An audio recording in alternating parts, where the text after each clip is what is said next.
Hai guys, welcome back and this is Akhdiyat Usman. Jadi di video kali ini kita akan membahas dunia pertambangan part 2. Jadi di video sebelumnya kita sudah bahas apakah teman-teman yang bukan dari jurusan pertambangan atau teman-teman yang tidak kuliah alias lulusan SMA dan SMK sederajat bisa kerja di dunia pertambangan?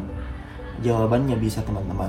Cuman yang menjadi pertanyaan adalah apakah teman-teman itu tahu posisi-posisi yang sesuai dengan teman-teman, sesuai dengan jurusannya masing-masing. Kalau di dunia pertambangan itu kan ada beberapa perusahaan, mulai dari yang ownernya, perusahaan yang memiliki lahan pertambangan, kemudian ada mining kontraktor atau perusahaan yang melakukan eksplorasi batu bara misalnya, dan juga perusahaan seperti yang membidangi di bagian pelabuhan ataupun yang sejenisnya.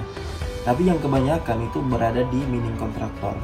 Jadi kita mulai bahas dari departemen admin dulu. Di departemen admin itu ada admin manager yang sudah pasti membawahi beberapa posisi-posisi, mulai dari HRD supervisor, kemudian general officer, asisten general officer, kemudian payroll officer, asisten payroll officer, kemudian supervisor accounting, dan accounting clerk, kemudian data entry, dan masih banyak banget posisi-posisi yang ada di departemen admin. Jadi biasanya ini adalah posisi-posisi yang ditempati oleh cewek-cewek. Kemudian di departemen maintenance misalnya, di departemen maintenance ini ada mulai dari divisi gudangnya yang mengurus tentang spare part ataupun peralatan-peralatan untuk perusahaan. Di sana juga ada supervisornya, superintendent, leading head juga LH.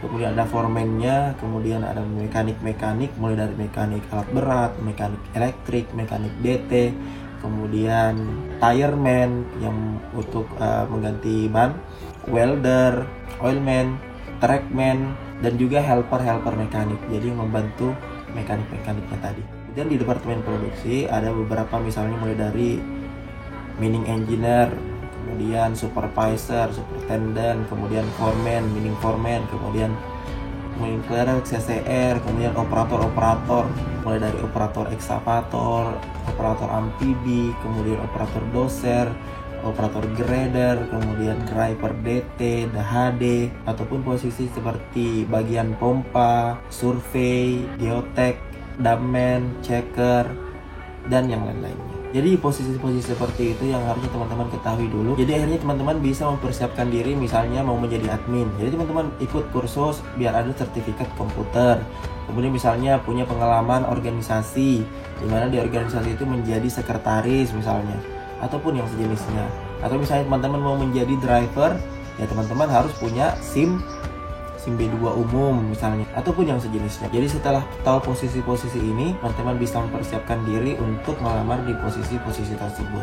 Tapi kok di setiap lowongan pertambangan itu selalu nyari pengalaman?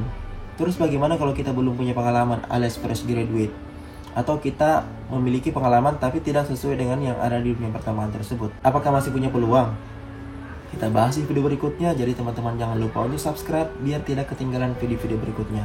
Jangan lupa untuk komen di bawah untuk masukan atau saran agar di video-video berikutnya kita bisa bahas berdasarkan komen-komen teman-teman semua. Oke, and thanks for watching.